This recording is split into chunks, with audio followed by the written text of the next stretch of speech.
사랑이 많으신 하나님 아버지 감사합니다. 오늘도 욥기 5장부터 욥기 28장까지 성경 퀴즈 강의를 허락하심에 감사드립니다. 하나님의 말씀을 더욱더 가까이 할 수 있게 도와주시고 하나님의 뜻을 깨닫는 시간 되게 도와주시옵소서. 하나님의 뜻대로 살아가기 위하여 또한 다짐할 수 있게 도와주시고 겸손하게 하여 주시옵소서. 감사드리며 예수 그리스도 이름으로 기도합니다. 아멘. 욥기 1번 문제입니다. 욥기 4장부터 5장은 누가 욥에게 하는 말인가요? 예, 대만 사람 엘리바스가 4장, 5장, 그 다음에 15장, 22장에 걸쳐서 욥에게 질문을 합니다. 예, 어떤 측면에서 이야기를 하냐면 인간이 조물잡혀서 완전히 의로울 수 없다. 이런 성경 해석의 틀거리를 가진 신학자이고 그리고 뭔가 죄가 있기 때문에 벌을 받는 거다라는 이 응보의 신학자 있죠. 원인과 인과관계를 가지고 욥에게 질문하는 엘리바스. 너가 하나님 앞에 의로울 수 없으니 지금 벌을 받고 있는 거 아니냐? 잘 생각해보자. 근데 우리가 또 잘 생각해보는 게 친구들이 욥을 고통받고 있는 욥을 더 힘들게 만들려고 질문하는 게 아니라 혹시 이것이 원인이라면 해결점도 우리가 찾을 수 있지 않겠냐 하고 질문하는 거예요. 근데 욥이 변론하죠. 그게 아니다. 하나님 앞에 의로울 수 없지만 우리가 그렇지만 하면서 쭉쭉쭉 이야기가 나가는 욥의 변론이 어떻게 이어지는지 한번 읽어보시면 좋겠습니다. 2번 문제. 욥기 8장은 누가 욥에게 하는 말인가요? 정답은 빌닷, 수아 사람 빌닷. 수아 사람 빌닷이 이야기를 하죠. 이 사람은 하나님이 정의를 굽게 하실 수 없다라는 틀거리를 가지고 질문을 해요. 그러니까 뭐냐? 욥이 의인인데 고난을 받으면 무고한 사람이 고난받고 있네? 그러면 하나님의 공의가 잘못된 거예요. 근데 하나님의 공의가 잘못된 걸 될 수 없으니 너는 지금 죄가 있어서 고난받는 거야. 잘 생각해봐. 이렇게 욥에게 질문하는 빌닷입니다. 빌닷은요. 계속해서 8장, 18장, 25장에 질문을 하고 있습니다. 그 다음 욥기 11장은 누가 욥에게 하는 말인가요? 나아마 사람 소발이 질문하죠. 소발은요. 사람이 하나님의 지식을, 신의 지식을 이해하는 것은 불가능하다. 그러니까 자꾸 내가 온전하다고 내 판단에서 온전을 주장하지 말고 하나님의 뜻을 이해할 수 없지만 우리가 다 알 수 없지만 이 고난의 상황의 이유는 분명히 죄가 있기 때문에 인과관계는 있을 거야. 이해할 수 없지만 그러니까 한번 잘 찾아보자라는 측면에서 질문을 해요.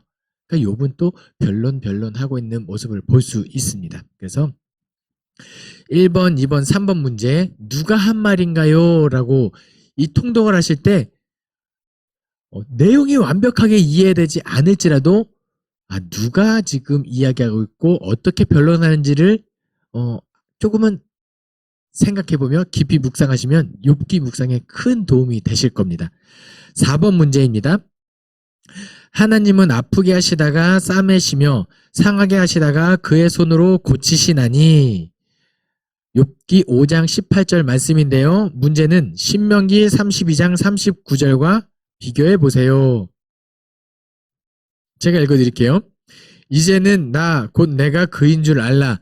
나 외에는 신이 없도다. 나는 죽이기도 하며 살리기도 하며 상하게도 하며 낫게도 하나니 내 손에서 능히 빼앗을 자가 없도다. 지금 욥기 5장은 엘리바스가 욥에게 질문하고 있거든요. 욥에게 질문하는데 엘리바스가 자기의 생각을 얼토당토하지 않게 또 의롭지 않으니까 벌 받는 거야 이렇게 이야기하고 있는 게 아니에요. 성경을 기준해서 성경의 원리를 가지고 질문하고 있는 거예요. 하나님의 뜻이 우리에게 성문화된 눈으로 밝혀서 우리에게 전해진 율법이 말하는 것은 이건데 그러니까 한번 하나님은 이런 분이시니까 한번 잘 생각해보자. 그래서 욥의 친구들이 절대 성경에 근거하지 않은 질문하고 있지 않다는 거 그것을 말씀드리고 싶어서요. 그래서 혹시 여러분들 집에 저기 책꽂이 어딘가에 꼽혀져 있는 성경책 중에 관주 성경이라고 있으면 한번 펼쳐보세요. 그럼 구절구절 사이에 기역, 니은, 디귿 아니면 아, 야, 어여, 오, 이 모음이 구절구절 사이에 펼쳐져 있고 옆에 그 모음과 자음이 있는 게 성경 어디에 기록되는지 설명해주고 있을 거예요. 아는 뭐 요와 요 창세기 몇 장 몇 절에 있다, 비슷한 구절이 있다라고 성경 알려주는 책이 관주 성경 책이거든요. 난 너무 관주 성경 책 갖고 싶은데 집에 책꽂이에 없다 그러시면, 아니면 성경책이 진짜 아예 없다 그러시면 이참에 관주 성경에 한 성경책 한 권 사서 읽어보시는 것도 참 도움이 될 거고요. 네, 절대 성경책 판매하는 쪽에서 저에게 어떤 광고료나 이런 거 홍보해달라는 그런 게 없고요. 그리고 그것도 또 부피도 크고 영 불편하다 싶으신 분들은 가피풀 성경 어플을 다운받으셔서 보시면 최근에 업데이트 됐어요. 이 성경이 쭉 개역 개정 개역 한글 뭐 여러 가지 있다가 최근에 관주 기능이 최근에 업데이트 됐으니까 그걸 보시면서 성경을 읽어보시면 참 좋겠습니다.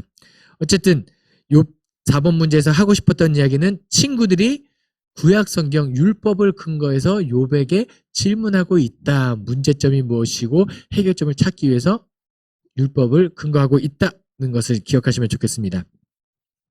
5번 문제, 땡땡보다 높으시니 내가 무엇을 하겠으며 땡땡보다 기쁘시니 내가 어찌 알겠느냐.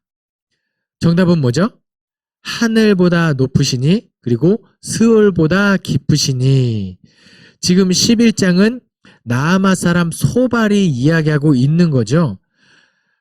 하나님은 어떤 분이시냐라는 거예요.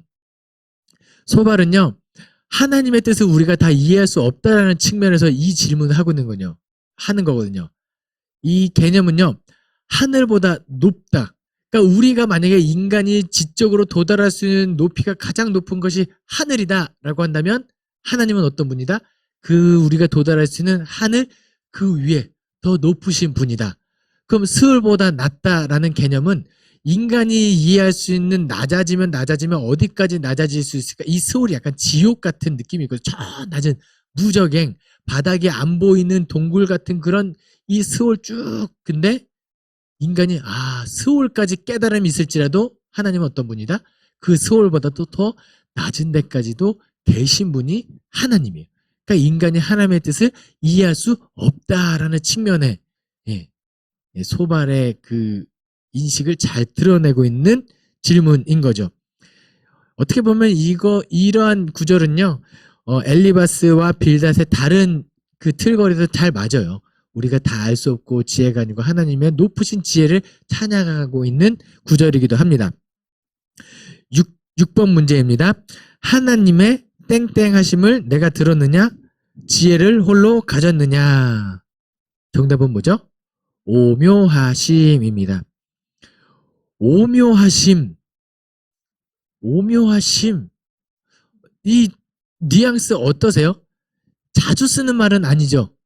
참 집사님, 권사님 참 오묘하게 생기셨네요 라고 하면 기분이 좋아야 되는 거야 나빠야 되는 거야 이게 애매한, 그러니까 명확하지 않은 그 개념. 그런데 어떤 측면에서는 막 놀랍고 아름답고 심유막측하고 다 알 수 없는 이 놀라움, 그 경탄할 수 있는 사람에게 잘 쓰지 않고 하나님의 성품, 하나님의 속성에 더 어울리는 단어죠. 하나님의 오묘하심, 사람의 오묘하심. 그쵸. 근데 똥을 보고 그러진 않거든요. 우와. 뭔가 긍정적인 측면에서 쓸 수 있는 단어 오묘하심. 그러니까 하나님이 지금 오묘하심을 네가 들었느냐? 지혜를 너가 가졌느냐? 너는 알 수 없다. 15장은 누가 하고 있는 말이죠? 대만 사람 엘리바스가 하고 있는 말인 거예요. 인간이 조물주 앞에서 완전히 의로울 수 없다. 우리는 의로울 수 없고 하나님의 의는 오묘하신데 잘 생각해봐라. 이런 측면인 거죠. 7번 문제입니다. 그러나 내가 가는 길을 그가 아시나니 그가 단련하신 후에는 내가 순금같이 되어 나오리다. 순금이 정답이죠. 네. 네. 네. 정금 아니에요. 우리가 익숙한 찬양 있죠. 나의 길 오직 그가 아시나니 나를 단련하신 후에 내가 정금같이 나오리다. 이렇게. 그래서 우리에게 되게 정금이 익숙하잖아요. 그리고 실제로 개역 한글판에서 개역 개정으로 넘어오기 전에 정금이라고 번역되어 있었을 거예요. 그런데 그것보다 순금이 뭔가 원어에 더 해석이 맞기 때문에 순금이라고 개역 개정에서 번역된 것 같습니다. 그래서 욥의 고백이 이거예요. 23장은 욥이 뭐라고 이야기하느냐? 내가 이렇게 고난당하고 너희들의 변론을 다 듣고 질문을 다 듣고 하나님의 뜻을 다 얻고 이 고난의 길을 내가 다 지킨다면, 무엇을 지킨다면? 온전함을 지킨다면, 하나님의 곁을 떠나지 않는다면 결국에는 하나님이 나를 순금같이 다시 내 몸에서 악을 다 제하해버리고 더러운 것들, 하나님이 의로우신 분이 그거 다 제어버리고 나의 몸에서 병도 뭐 다 제어버리고 나를 어떻게 한다? 순금같이. 욥의 입장에선 이런 인식이 있는 것 같아요. 우리의 인생에 고난이 있을 수 있어요.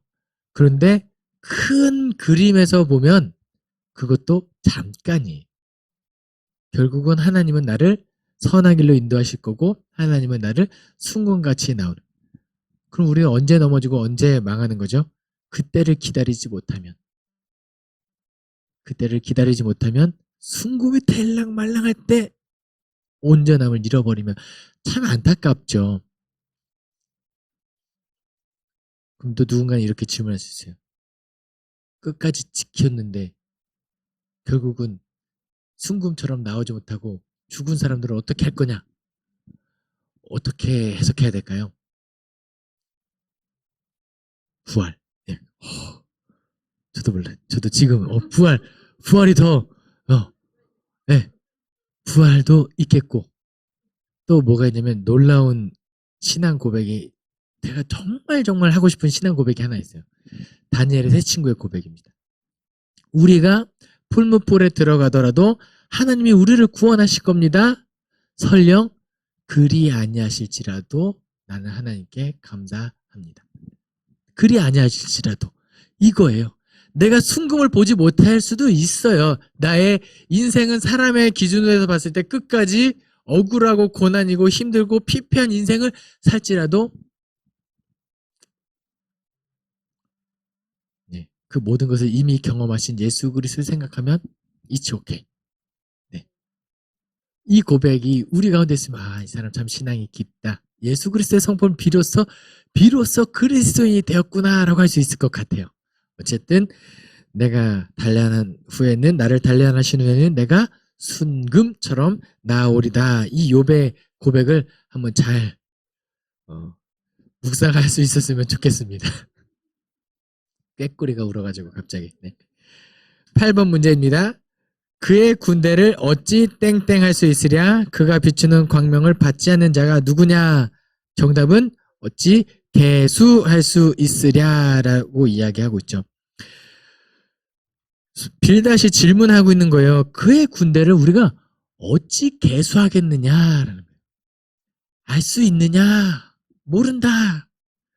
하나님의 정의가 굽게 할 수 없다.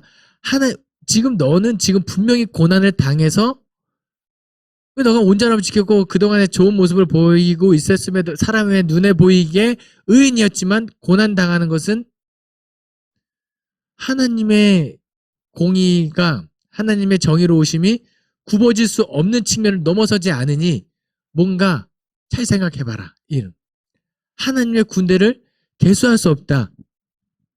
일단 기준을 먼저 잡아놓는 거예요. 하나님의 공의가 굽지 않는다. 이것을 적용시키면 뭔가 억지로 맞춰져야 될 것 같은 모르는데 개수할 수 없다. 하나님의 군대 우리가 모른다. 하나님의 말씀을 나한테 맞춰야지. 아니 내가 하나님의 율법에 맞춰져야지.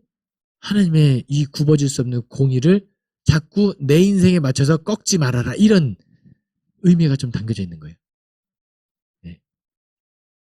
자꾸 하나님의 말씀에 내가 맞추기 위해 살려고 노력하고 그 가운데 하나님이 은혜를 베푸셔서 모압 사람, 암몬 사람, 그 모압 여인 룻이 총에 들어올 수 있는 것처럼 그런 은혜가 설령 중간중간 하나님의 은혜로 우리의 삶에 이루어질 수 있지만 일단은 꺾어지지 않는 굽어질 수 없는 하나님의 공의를 우리가 하나님의 계명에 개수할 수 없기 때문에 거기에 맞춰지는 노력이 필요하다는 거 기억하시면 좋겠습니다. 9번 문제입니다. 나는 결코 너희를 옳다하지 아니하겠고 내가 죽기 전에는 나의 땡땡을 버리지 아니할 것이라. 정답은 온전함입니다. 온전함이에요. 욥은요. 지금 엘리바스, 빌닷, 소발 이 사람들이 가지고 있는 성경 지식이 결코 없는 사람이 아니에요. 있어요. 그러니까 그걸 모르지 않지만 계속해서 서로 변론하고 있고 뭐 좋다. 너희도 옳고 나도 옳고 너희도 반드시 옳다고 얘기하지 않고 나도. 근데 나는 이 가운데서 내가 추구해야 되는 것은 뭐다? 결코 온전함을 버리지 않을 것이다. 하나님을 떠나지 않을 것이며 하나님의 뜻이 설령 내가 이해되지 않고 내가 고난 가운데 있고 어떠한 상황이 있더라도 나는 내가 명확한 건 하나다. 이 가운데 이 욥기에서 전하고 싶은 명확한 거 한 가지가 있다면 온전함인 거예요. 내가 온전함을 지키겠다. 욥의 고백들이 정말 놀랍죠. 네. 10번 문제입니다. 또 사람에게 말씀하셨도다. 보라, 주를 경외함이 지혜요. 악을 떠남이 명철이니라. 정답은 지혜죠. 지혜. 우리가 지금 이 욥기 강의를 듣지 않는다고 생각하고 제가 성경 퀴즈 객관식을 한번 내볼게요. 주를 경외함이 지혜요. 악을 떠남이 명철이더라. 과연 어떤 책에 나오는 구절인가요? 1번 잠언, 2번 전도서, 3번 욥기, 4번 시편.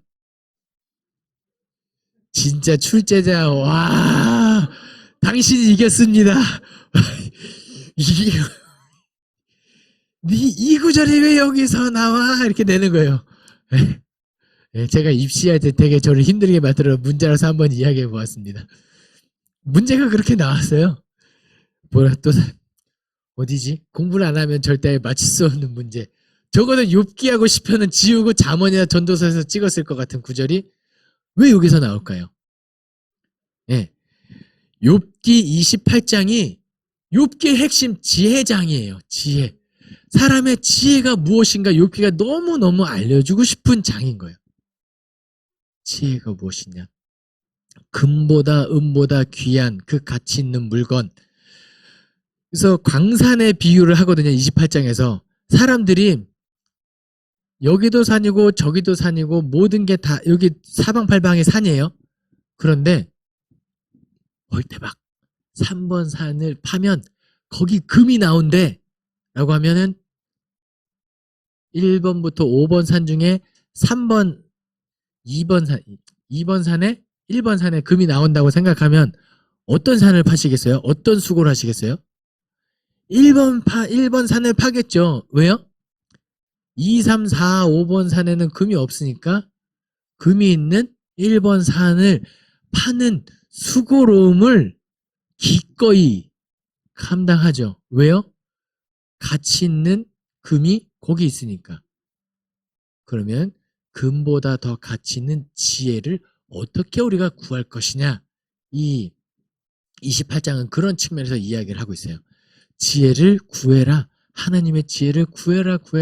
그런 수고로움을 마다하지 말아라 라는 지혜 이야기하고 마지막에 결론으로 지혜가 무엇이다? 주를 경외함이 지혜요. 악을 떠남이 명철이니라. 욥기 1장에서 온전, 정직, 하나님을 경외, 악에서 떠난 것이 뭐다? 그게 지혜다. 이걸 이야기하고 싶은 거예요. 욥기는. 그러니까 내가 욥기 다 모르겠고 진짜 너무 어려워서 이렇게 설명을 다 들어도 모르겠고 그래도 내가 하나만 건져야지, 욥기에서 하나만 건져야지라고 하면 28장을 묵상하세요. 28장과 마지막 41장, 42장 하나님이 나타나서 말씀하신 요 28장과 41, 2장 쪽에 한번 읽으실 때 다른 장보다도 다 중요한 장인데 28장, 41장, 42장 여기서 한 번 더 쉬었다가 한번 호흡을 멈추고 다시 한번 마음을 가다듬고 조금 더 집중해서 읽으시면 좋겠습니다. 28장에 여호와를 주를 경외함이 지혜요 악을 떠남이 명철이니라. 욥기 28장 굉장히 중요한 장이라는 거 기억하시면 좋겠습니다. 네, 오늘도 욥기 성경 그 해설 강의가 많은 분들에게 유익이 되었으면 좋겠습니다. 예, 퀴즈도 푸시고요. 퀴즈를 푸시고 이 해설을 듣고 나면 내가 읽을 때는 느끼지 못했던 부분들이 분명히 있을 거예요. 네. 그럼 어떻게 하면 될까요? 다시 읽으시면 돼요. 내가 다시 한번 읽어봐야겠다. 이런 이해를 다시 한번 이 이해를 가지고 다시 읽으면 또 거기서 내가 가지고 있는 지평에 더해져서 하나님을 아는 지식이 그렇게 늘어요. 하나님을 이해하는 지경이 그렇게 확장되는 거예요. 네. 그렇게 성경이 우리에게 더 친숙하게 다가올 수 있기를 소망합니다. 기도하겠습니다. 사랑이 많으신 하나님 아버지 감사합니다. 오늘도 욥기 강의를 통해서 하나님께 더욱더 가까이 나아갈 수 있게 도우시고 우리가 여전히 모르고 있음을 깨닫게 하시니 감사드립니다. 하나님, 우리는 다 알 수 없지만 하나님은 완전하시오니 하나님의 뜻대로 우리를 이끌어 주시옵소서. 감사드리며 예수 그리스도의 이름으로 기도합니다. 아멘.